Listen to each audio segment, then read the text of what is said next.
Hi guys! Welcome back to our channel. Bali ngayon, papunta kami ng May Kawayan, Bulacan Eco Park. Isilipin natin kung anong meron doon. Tapos kung ano ba yung madadaanan natin papunta doon. Ngayon nasa bandang Regalado na kami. Papuntang SM Fairview ulit. Bali guys, kung mapapansin nyo, meron na tayong camera sa harap. Yes. Sinusunod namin yung mga comment niya eh. May nag-comment kasi si Shin eh, na mas okay daw yung may camera din sa harap. Which is 360 camera. Bali, ang ginawa namin, meron kasi akong Nintendo Switch 2. Tapos niregalo siya ni Tricia nung birthday ko last year. Eh hindi ko na rin kasi masyado nagagamit dahil sobrang busy talaga sa editing eh. Trabaho. Kaya ginawa namin nung Monday, binenta namin yun. Yan, papakita namin yung clips. Bali, nakipag-meet kami sa Congressional Banda in Maylab eh, no? Yeah. Okay naman, naibenta namin. Then yung Wednesday naman, nabili namin tong DJI Osmo 360. Hindi ko na na-video yung pagbili namin kasi bukod sa biglaan din siya kasi madaling araw yun eh. Tapos nakakahiya din. Nahiya pa talaga kami mag-video eh. Lalo pagka sa crowded na area. Kasi sa coffee shop namin siya minute eh. So, talagang nakakahiya. Tapos nung Saturday, doon ko lang sa notice kasi nga medyo busy. Sinubukan ko siya nung kumain kami sa labas ng mga bata. Pumunta kaming Dahlia. Kumain kami doon. Tapos yan, makikita nyo naman na okay naman siya. Binang time-lapse ko rin. Maganda. Ngayon, matitesting natin sa biyahe mismo. Kung kumusta ba siya. Thank you po sa 20 subscribers. Thank you sa 20 subs. Sumusuporta, no? Naway dumami na rin kayo. Naway maging 20k kayo. Bali pa SM Fairview na kami. Tapos kakanan kami dito sa dulo. Highway ulit. Kahit ayoko nung dumaan dito sa highway na to. Mas mabilis kasi siya eh. Mas mabilis siya kaysa dun sa mga looban. Maganda lang dun sa looban kasi konti nga yung sasakyan na Sumadaan at saka walang truck. Sunday, 8 a.m. in the morning. ganun kami kaaga. Alam mo, sobrang aga eh. Tinanghali na nga eh. Nanghali na po kami kasi Ang sarap matulog. Sarap matulog kasi sa weekends lang talaga ako nakakabawi ng tulog. Minsan hindi pa. Kasi nga, grabe yung trabaho ngayon. Although good problem naman siya. yes. Kaya bawiin mo na ng tulog pagka meron. Yung may pagkakataon, di ba? Uy, laki mo. Laki. Highway pa mo. Kaya ayoko dito sa side na to eh. Kaso pag doon ka naman, ang mga mabibilis naman kasi nandun. Kaya dapat alerto ka lang talaga sa mga lubak. Pero dapat yung takpan nila eh. Delikado sa mga motor yun. SM San Jose na guys. Patungko. Hi guys! Papunta na kami sa May Kawayan, Bulacan Eco Park. Sa Kariktan, May Kawayan, Bulacan. May dinaanan lang kami guys. May inasikaso lang. Yes. Kaya medyo natagalan kasi kanina 'di ba 8 yung sinabi namin yata noon. Mag-11 na. Hindi pa nga kami nakakain na naman. Lagi na lang. Laging late. Laging brunch na. Brunch na naman. Ay hindi, ako nag-almusal ako eh. Ay, oo. Ako hindi. Ikaw ang hindi nag-aalmusal eh. Oo. Nung nakaraan, nung nagpunta tayo ng DRT, yun ang sa Mount Regino. Yun ang di ako naka-almusal. Pamuzon yata uli yung daan natin eh. Oo. Left, right. Left. Kasi yun dun sa pakanan guys, yun yung papuntang City Hall ng San Jose. Okay. Dun sa kanan. So, yun guys. Sa ngayon, inuuna namin yung malapit sa amin dito sa Bulacan. Inuuna namin puntahan yung mga hidden gems ng Bulacan. Kasi mas okay yung malapit lang muna. Para pagka malalayo na, sanay na kami. Oo. Saka, introvert kasi itong kasama ko. Kaya hindi pa siya pwedeng sumama-sama sa iba. Dahil dito lang siya madaldal. Sa camera lang madaldal na. Pag nandyan na, wala na. Kaya kung makikita nyo kami, tapos mukha kami masungit, hindi po yun masungit. Nahihiya lang. Kinakain ng hiya, kaya hindi makapagsalita. Madalas yun yung nagiging ano sa mga introvert eh. Parang iniisip nila na suplado o suplada. Pero ang totoo kasi nun, hiya talaga guys. Parang pagka ganun, kinakain ka ng hiya. Tapos, hindi mo kaya mag-start ng conversation unless kakausapin ka. Sana soon, makasama kami sa ibang mga motovlogger. Makasabay kami sa kanila. So, ayun guys. Titignan natin. May nag-request kasi sa amin. Kapali daw ba ninyong makita yung daan at kung kayang mapasok ng 4 wheels, yung mga napupuntahan namin. Sa susunod, sasabihin namin yung insight namin sa ganun. Kung kumusta ba yung daan, kung kaya ba ng 4 wheels o pang 2 wheels lang siya o kahit 2 wheels ba mahihirapan. Pero sa ngayon, parang hindi to sa pupuntahan natin. Mukhang okay naman dahil hindi naman siya off-road siguro. Pero update namin kayo kung sakali. Kasi eco park siya eh. So ano siya, tourist spot kung sakali. Oo, parang eco park ng ano, ng QC, 'di ba, sa Lamesa. Oo. Lamesa Eco Park. Parang ganoon siya dito pero sa Bulacan. Grabe traffic sa ano, pabalik. Dito ba tayo babalik? Hindi ko alam eh. Umaasa lang kasi ako sa Google Map, guys. Pagdating sa daan, wala. Wala. Sablay, pag nawala yung Google Map, ligaw na Wala kami, na. guys. Nasa bandang Loma de Gato na yata kami, guys. 7.8 kilometers. Nandun na kami. Ang init lang kasi tanghaling tapat na, guys. Naka-block pa kami. Tagos talaga yung init. Dami talagang O-save dito, no? Oo, dito sa Bulacan, O-save ang marami kaysa Dali. Oo. Parang wala nga akong makitang Dali, O-save talaga, diba? Oo, puro O-save din nakita ko. Kasi sa community naman, puro Dali naman. Shout out sa kuya ko dyan. Kuya, maraming O-save dito, parang dito ka ba? Para dito ka talaga, no? Sabi niya guys, susunod daw sa O-save. Masarap din daw yung food. So, yun yung gusto na. Mas prefer niya sa O-save kaysa sa Dali. 4.4 kilometers, guys. Doon na kami sa May Kawayan Eco Park. So far, okay naman yung daan. Wala namang rough road o off-road. Yung nakaraang video pala, guys, yung sa Mount Bergino. Kung mapapansin nyo doon, sobrang, ang daming washout. Yung sobrang liwanag. Nag-experiment kasi kami ng ano, ng kung ano ba magandang setting sa camera. Kaso sobrang washout pala yung nangyari. Kaya ngayon, inayos na lang namin, naka-auto na lang talaga. Para safe din na hindi mangyari uli yun.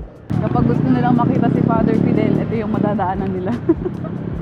So, ito yung tapat guys. Luzon Central Terminal. Tapos ito na po yung mismong simbahan. Yung Our Lady of La Salette. Kay Father Fidel. Lagi lang talagang traffic siya dito guys. Ayan, ang church. Galing kami dyan ng nakaraan. Tapos may Jollibee sa tapat. Puro kainan din yung nasa paligid niya.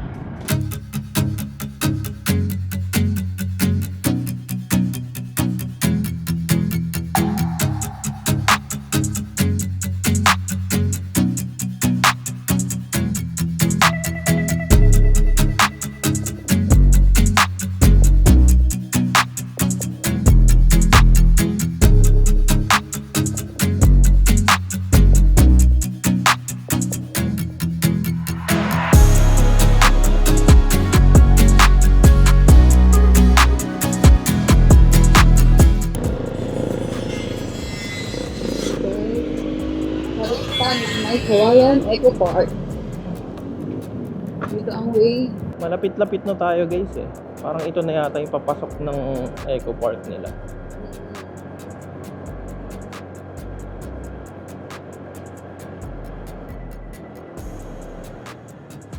Ang alam ko, walang entrance fee dito. Yun yung pagkakaalam ko. Maayos na mapupunta dito. Smooth. Kahit nung last time eh. Yung sa DRT, sa Mount Bergino. Ang mahirap lang doon yung isang part na matarik, yung mismong malapit na sa kanila. Kung gusto nyo yung check guys, tignan nyo yung last video namin. Nagpunta kami ng Mount Brigino. Ayun. Kariktan, May Kawayan Eco Park.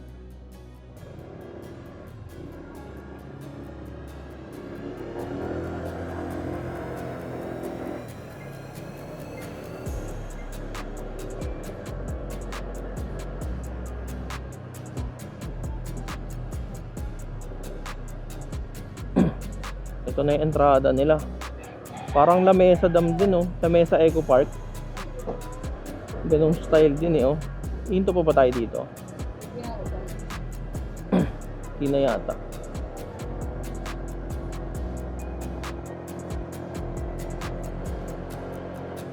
Dito na tayo guys. Open pala siya. Ay, ito.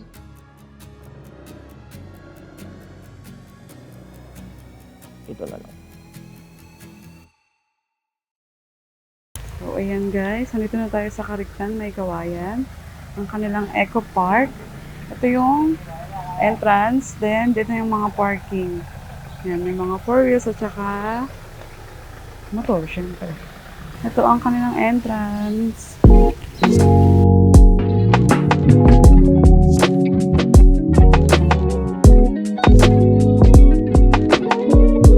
Ringneck dove. Ito yung duyan ni Maria guys. So, tignan nyo yung ano, yung gamit na tali. Bagging. Duyan ni Maria and ayun siya. Uy, alam, nakakaano siya. Uy, gagi, ano? Tignan nyo bagging yung gamit guys. Uy! Nakakatakot. So, ayan guys. Nandito tayo sa Kariktan, May Kawayan, Eco Park. Ang laki at ang ganda dito. Parang hindi kita guys. Ito Hindi ko wala. lang kita nyo. Hindi siya kita. Pero ayun siya. Ito. Yan. I-pick up. Ayun na. Ito may isa pa kaya lang hindi pa nagmumukadkad yung ano niya. Ito bata pa. Ayun, bata pa siya. Mukha pa siyang duck. Pero Ano ayun, to? dito kita. Ayun. Hindi niya pa binubuka eh. Ayun. Ayun o, ganda niya o. Parang ibong adar na talaga siya. Itong May Kawayan Eco Park, para siyang wildlife ng Quezon City. May lagoon din sila oh. Pwede ka mag-zipline na naman oh. Parang yun dun lang sa puntahan natin oh. Tapos kung medyo hapon-hapon na, pwede kang dito umupo oh.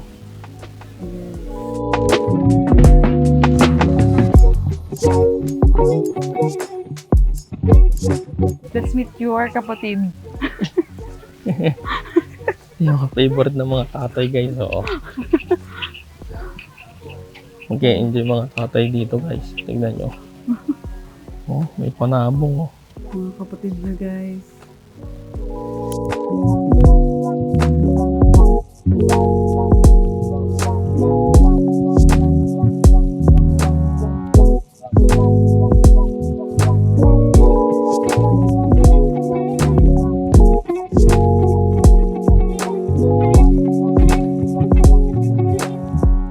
Dito sa may lagoon, pwede kayong maupo sa kanilang kubo. Free lang. Yan. Kasi for picnic talaga ata dito. For family. Ito guys, may tube pa rin dito. Ayun oh. Tingnan nyo.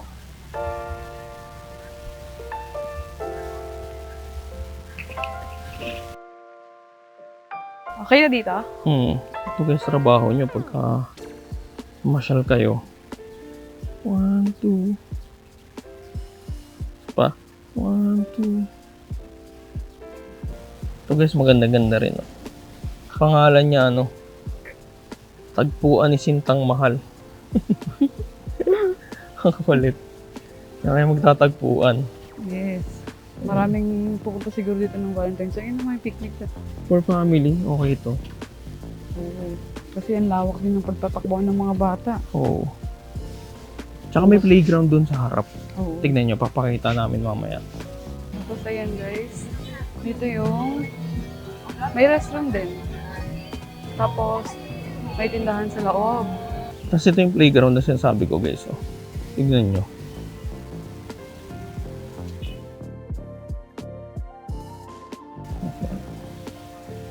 Ayun, mag-enjoy din talaga yung mga bata. Oo. So, itong Eco Park ay para talaga sa family. Oh, more on family, no talaga. Agenda, no? Yes.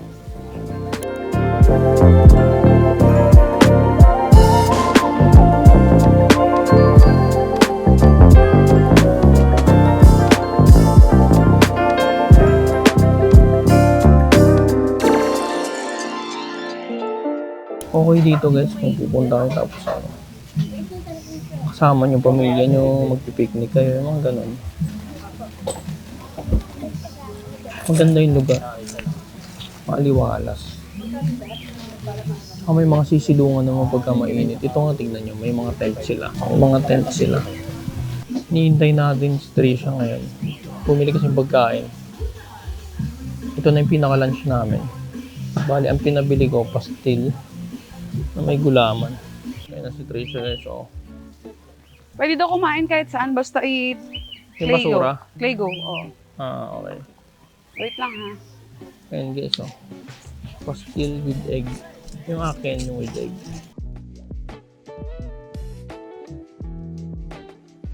May greenhouse din sila dito sa part na to. Greenhouse. Ito. Isa. Meron pa dito. Dalawa. Dalawa yata yung greenhouse nila. Ito yung bilihan ng pagkain. Hindi to kayo kakain banda. Ito, CR na to. Gutom, anong oras na ba? 12:14. 12:14 na. Kain muna kami. Sarap. Ito gulaman. Tingnan ko. Ay, Parang nung isang linggo pa yata ako nagpapabiling pastel guys. Ngayon na nakakita. Nandun dito guys, kasi walang entrance fee. wala din parking fee. Pero may nag-aabi sa inyo. Pag may nag-aalis na doon, di ba inaabutan niya? Ay, ang sarap ng pastel. Sarap no? Sa iba may tent eh, diba? Ang sinabi mo nga kanina. May tent. Tapos may nagpo-birthday. Maganda dito guys, baong kayo tent. Tapos tayo nyo sa gitna. Marami mo lalaroan dito yung mga anak nyo. May malawak na ground. May playground. Saka para pag inikot nila, pagbalik sa inyo, pagod na. Saka maraming PR, guys. Kasi kami, kayang lagi ng CR. Yun agad na. Pag pumunta sa isang lugar, share agad yung hinahanap namin. Hindi lang namin alam yung bagay kung magkano yung, yung renta. Saka tignan nyo guys. Sunday ngayon, di ba? Pero hindi siya sobrang crowded. Marami pa rin kayo mapapwesto.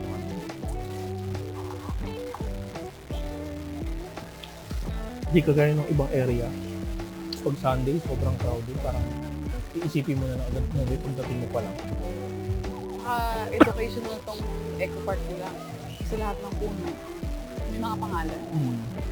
Bawat dome nila o yung lagayan ng mga animal, may pangalan din. Tsaka yung description niya. Basta pagka kumain kayo dito guys, in as you go. Kahit saan kayo mapunta, dapat SOP nyo yun. Oo nga. Lego. Dahil nakikipunta lang kayo dito. I-respeto natin yung bawat lugar. Isipin nyo na lang, walang entrance fee. Ang sipag nilang para maglinis ng maglinis, di ba? So, gawin nyo na lang din yung part nyo. Total, pinainan nyo naman yun eh. Sa ilog lang naman din linisin, dadalhin nyo na lang sa basurahan. May mga basurahan naman dito. Ayun guys, pauwi na kami. Anong tingin mo, my love? Itong pinuntahan natin ngayon, good for family lang talaga siya. For picnic, gano'n. Pero kung iba-vlog mo siya, para sa adventurous? I don't think so. Kung pasyal-pasyal, pwede to. Pero, ang habol kasi natin yung yung pwede ka mag-stay na matagal. Oo, saka yung pwedeng umakyat. Yung kagaya sa mga bringing, umakyat tayo sa bundok. So, kahit hindi siya totally yung bundok, tapos may swing yan. Kumbaga ito, parang ano, More on pang family type. oo, pang picnic, yung pang ano lang, kung gusto mo lang matanggal yung stress mo ngayong linggo, kasama ng family mo. Hmm. Yung mga bata, pasok dito. Kasi, ano malaking, malaking place. Tapos may palaruan. Tapos, pwede silang, alam mo yun, kung saan sila maglalaro, ang dami pwede nang isatan. So, kung balak nyong umalis na kasama yung family nyo, yan, okay yan. Yes, perfect for family yan dito sa may kawayan. Sasuggest talaga namin siya. Oo. Tapos magpipiknik kayo, tapos makakapaglaro-laro rin yung mga bata kasi maluwag-luwag siya eh. Oo. Tsaka wala siyang entrance. Oo. Tapos yung ano pala, yung e-bike doon, yung buggy. Ano yung sabi mo yun? Sabi nila, hindi daw siya for rent. Para lang yun sa mga PWD, seniors, and for kids. Mga pregnant. O, di ba? Ang galing. Free pa, no? Oo. Free mo magagamit. I mean, may driver sila, syempre. Oo, may driver doon. So, kung may mga trip kayo na umalis with family, tapos gusto nyo free lang din yung entrance. Walang entrance. Pwede dyan, try nyo. Oo. Kung Tapos- gusto nyo, kung sawa na kayo sa Eco Park ng Quezon City or sa mga wildlife ng Quezon City, pwede dito. New attraction. Dito na rin namin tatapusin, guys. Like, comment, and subscribe. At hit nyo na rin ang notification bell. At kung may mga masasuggest po kayo na gusto nyong mapuntahan pero gusto nyo munang ma-sure or kung gusto nyo yung ma-trial muna ng iba, yung daan, comment nyo lang po sa baba kung saan. Dahil pupuntahan po namin siya. Kaya guys, thank you for watching. Let's go!